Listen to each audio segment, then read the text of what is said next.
சக்தி பீடங்களை பற்றி அவ்வப்போது நாம் பார்த்து கொண்டிருக்கின்றோம். அந்த வகையிலே இன்றைய நாளிலே ஒரு அருமையான சக்தி பீடத்தை பற்றி பார்க்க இருக்கின்றோம். தெரியாத கோவில்களை பற்றி தெரிந்து கொள்ள வேண்டும். அதுதான் நம்முடைய ஆன்மீக தகவலுடைய நோக்கம். இன்றைக்கு நாம் பார்க்க இருக்கின்ற சக்தி பீடமானது 46வது சக்தி பீடம், தாராதாரிணி கோவில். இது இருப்பது பெர்ஹாம்பூரிலே இருக்கின்றது. இப்போதுள்ள இந்த கோவில் கட்டப்படுவதற்கு ஒரு செவி வழி கதை இருக்கின்றது. கஞ்சம் மாவட்டத்திலே உள்ள ஜெகநாத்பூர் கிராமத்திலே வசித்த பாசு பிரகராஜ் என்னும் கல்வியில் சிறந்த பிராமணர் புத்திரப்பேறு இன்றி மிக வருந்தினாராம்.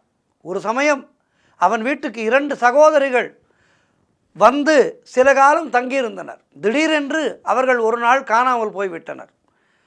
அவனுடைய கனவிலே தேவி தாராதாரிணி தோன்றி தானே அவ்விதம் வந்து அவன் வீட்டிலே தங்கியிருந்ததாகவும் தனக்கு ஒரு கோயில் எழுப்பும்படியும் கட்டளையிட்டுள்ளார்.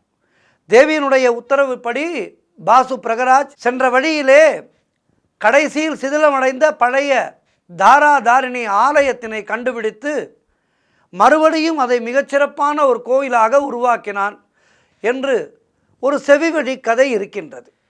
இந்த கோவிந்தம்பூர் கிராமத்திலே உள்ள மலையின் உச்சியிலே தெய்வங்களுடைய இருக்கைகள் இருக்கின்றது. இது தரையிலே இருந்து 999 படிகளோடு இணைக்கப்பட்டிருப்பது ஆச்சரியமான விஷயம். சன்னதிகளை நெருங்கும் ஒரு மறக்க முடியாத சாலை உள்ளது. சைத்திர பர்பா, மேளா மற்றும் யாத்ரா ஆகியவை இந்த கோவிலின் மிக முக்கிய திருவிழாக்கள் ஆகும்.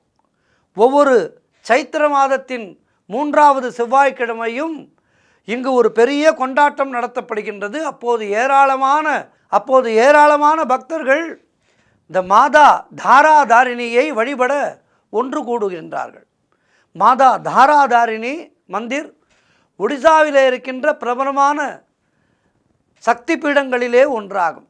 பழங்காலத்திலிருந்தே மாதா தாராதாரிணி புனித மலையான தரணா குமாரி மலை மற்றும் ரத்னகிரியிலே வழிபடப்பட்டு வரப்படுகின்றது.